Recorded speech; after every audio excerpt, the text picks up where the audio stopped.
He remembered the rush, the jump from the plane, the scramble for loot, and maybe that first chicken dinner. But what happened to PUBG? The game that once ruled the world now feels like a ghost of itself. Servers lag, lawsuits fly. Brendan Greene, the mastermind behind it all, is gone. This isn't just nostalgia, it's the rise and fall of a titan fueled by passion, slowed by pressure, and changed forever. Stick around, we're diving into the chaos behind PUBG's glory. In 1976, Brendan Greene was born in Ballyshannon, Ireland, far from the world of game development. His early life was a mosaic of odd jobs. He sailed the seas as a merchant navy man, spun records as a DJ, captured moments as a photographer, and built websites as a freelancer in Brazil. By 2013, at age 37, Greene was scraping by in South America, saving to return home. That's when he stumbled upon DayZ, a survival mod for ARMA 2, a military simulator known for its gritty realism. Captivated, Greene saw potential to craft something new. Inspired by the 2000 Japanese film Battle Royale, where students fight to the death on a shrinking island, and Suzanne Collins' The Hunger Games, he created DayZ Battle Royale. This mod dropped players onto a map, forced them to scavenge weapons, and pitted them against each other until one survivor remained. It was raw, chaotic, and revolutionary. Greene's passion for modding grew. He moved to ARMA 3, releasing PlayerUnknown's Battle Royale with refined features like leaderboards and parachuting from planes, earning him the nickname PlayerUnknown. His work caught the eye of Sony Online Entertainment, later Daybreak Games, who hired him in 2015 as a consultant for Honorzone's King of the Kill mode. The mod was a hit, drawing streamers like Lyric and Ninja, but Greene felt it strayed from his vision. Horizon leaned into fast-paced action, diluting the tactical, tension-filled experience he craved. Frustrated, he returned to modding ARMA 3, experimenting with a World War II-themed battle royale. Then, in late 2015, a pivotal email arrived from Chang-in Kim, head of Jinho Games, a small studio under Bluehole in South Korea. Kim, a battle royale enthusiast, had a prototype and saw Greene as the key to unlocking its potential. Greene, nearing his 40th birthday, took a leap of faith and flew to Seoul. Joining a team of just 20-30 developers, he became creative director, tasked with turning his modding experiments into a standalone game. Bluehole, known for MMOs like Terra, was an unlikely partner for a shooter, but they poured resources into the project, betting big on Greene's vision despite his lack of formal game development experience. Using Unreal Engine 4, the team faced immense technical challenges. The engine wasn't designed for massive 8 to 8K meters maps like Erangel, but within 2-3 months of 2016, they built a playable prototype and began internal playtests. Bluehole's developers worked 14-hour days, bridging cultural and language gaps with Greene, who was an outsider in Korea's tight-knit industry. Their ambition was staggering. Create a game where 100 players parachuted onto a desolate island, scavenged for gear, and fought in a shrinking play zone, with every decision from where to land to which gun to pick carrying life or death weight. On March 23, 2017, PUBG Battlegrounds launched in early access on Steam. The response was explosive. Within days, it grossed 11 million, selling over 1 million copies in its first month. By December 2017, when version 1 released, PUBG had sold 10 million copies, peaking at 3 million concurrent players on Steam Guinness World Record. Its core mechanics captivated players, parachuting into hotspots like school or Pachinki, looting abandoned buildings, and surviving as the blue zone closed in, culminating in the iconic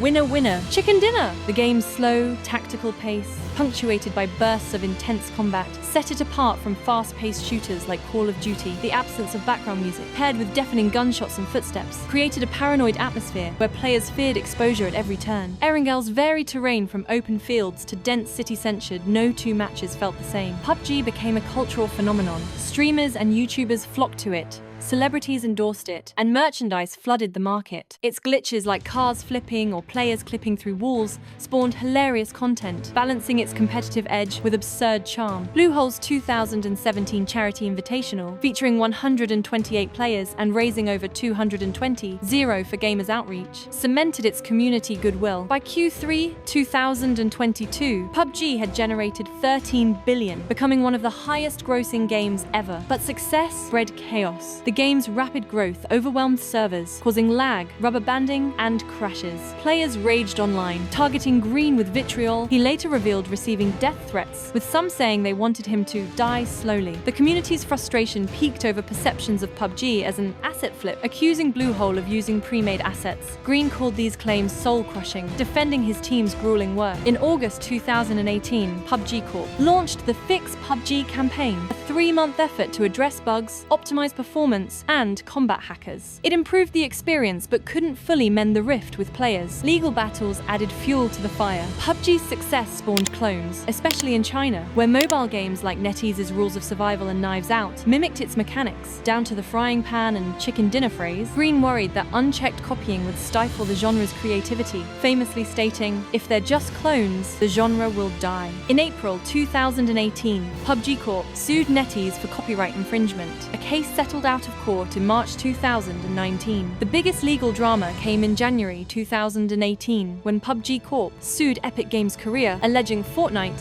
Battle Royale copied PUBG's gameplay and UI. The lawsuit stirred fan wars, with PUBG players decrying Fortnite as a ripoff, while Fortnite fans praised its vibrant style and building mechanics. Complicating matters, Tencent held stakes in both games, and PUBG relied on Epic's Unreal Engine. The suit was dropped in June 2018, likely due to these ties, but it exposed tensions in the industry. In 2022, PUBG Corp sued Garena's Free Fire, along with Apple and Google, for distributing the alleged clone, though the outcome remains unresolved. The community itself fractured. PUBG's slow, strategic gameplay, quiet moments of looting, contrasted with heart-pounding firefights, drew purists. But streamers and school bullies, players who thrived in Erangel's chaotic school hotspot, craved constant action. School's dense loot and tight quarters turned early matches into bloodbaths, rewarding skilled players but alienating casuals. This created a skill wall, where new players struggled against veterans honed by hot drops. The 2017 map, Miramar, a sprawling desert, doubled down on PUBG's tactical roots, with long-range combat and complex cities like Los Leones. Fans of the original vision loved it, but action-hungry players called it boring. In 2018, Sanhok, a 4-kilometer jungle map, shifted the game toward fast-paced, close-quarters chaos, with loot-rich areas like Camp Alpha mimicking school. Many saw Sanhok as PUBG's death knell, abandoning its deliberate pace to chase Fortnite's accessibility. This pivot alienated casual players, shrinking the player base outside China and Southeast Asia. PUBG Mobile, launched in March 2018 by Tencent, was a technical marvel, developed in just 4 months compared to 3 years for Call of Duty Mobile Elite, faithfully ported PUBG's maps, weapons, vehicles, and atmosphere to smartphones. Optimized touch controls, auto pickup, gyro aiming, and visual sound cues made it accessible, while stunning graphics rivaled other mobile titles. Free to play, it exploded, becoming 2018's most downloaded Battle Royale game, surpassing Fortnite and winning Golden Joystick's Game of the Year. By its third year, it boasted 65 million daily players, 700 million downloads, and 3.5 billion in cosmetic revenue, peaking at 1.3 billion downloads and 11 billion by 2022. Exclusive maps like Livik catered to shorter matches, and charity events, crossovers, and regional variants like Game for Peace in China fueled its dominance. Yet PUBG Mobile's drama eclipsed its triumphs. Tencent's monetization turned predatory, flooding the game with gaudy cosmetics bunny suits, butterfly princess skins, and Godzilla collabs that shattered the gritty Warzone immersion. Crates, lucky draws, and battle passes, often with single-use or temporary items, targeted underage players, sparking ethical concerns. Ads smothered the home screen,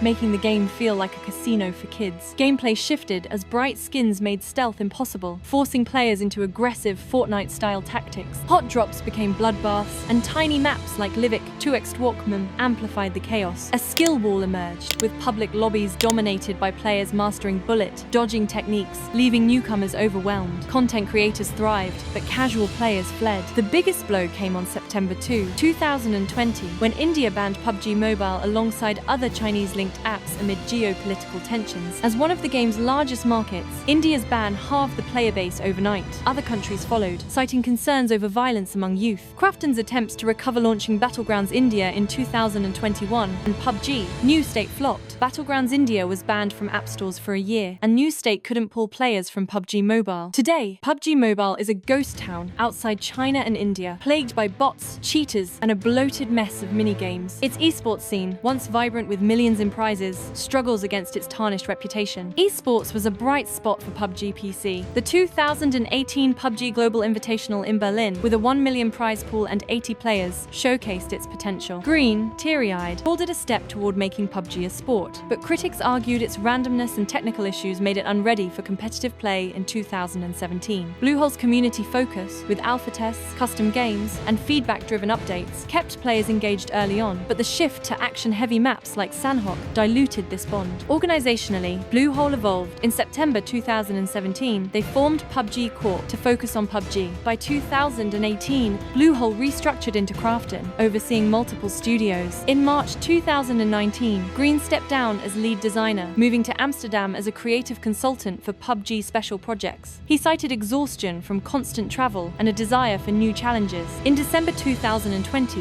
Krafton merged PUBG Corp into PUBG Studios, centralizing development. Greene's departure sparked debates from fans. Felt he abandoned PUBG at its lowest, while others respected his need to innovate. In September 2021, Greene founded PlayerUnknown Productions in Amsterdam, with Krafton as a minority shareholder. In December 2024, he announced Prologue Go Way Back, a single-player survival game with AI-generated maps set for early access in Q2 2025. A free tech demo, Preface, Undiscovered World, will showcase the studio's Melba engine. Greene's long-term vision is Artemis, an Earth-sized MMO sandbox using AI and machine learning to let players shape their world. Slated for a 10-15-year timeline, Artemis aims to be an open-source 3D internet, but skeptics call it overly ambitious, questioning whether Greene can replicate PUBG's magic. His departure and lofty goals remain divisive, with some labeling him a dreamer out of touch with reality. As of June 2025, PUBG Battlegrounds thrives with Unreal Engine 5, next-gen console support, and destructible terrain on Tago, expanding to Erangel and Miramar. The latest update revamps ranks, adds same-language team, and boosts rewards. Esports shines with PUBG Nations Cup and Esports World Cup. However, lobby wait times and crashes frustrate players. PUBG Mobile retains players with Steampunk mode and a Transformers crossover, but faces backlash over cosmetics and stale updates. India's ban persists, with no new major drama. PUBG's bold updates signal a bright future. PUBG is more than a game, it's a saga of ambition, triumph,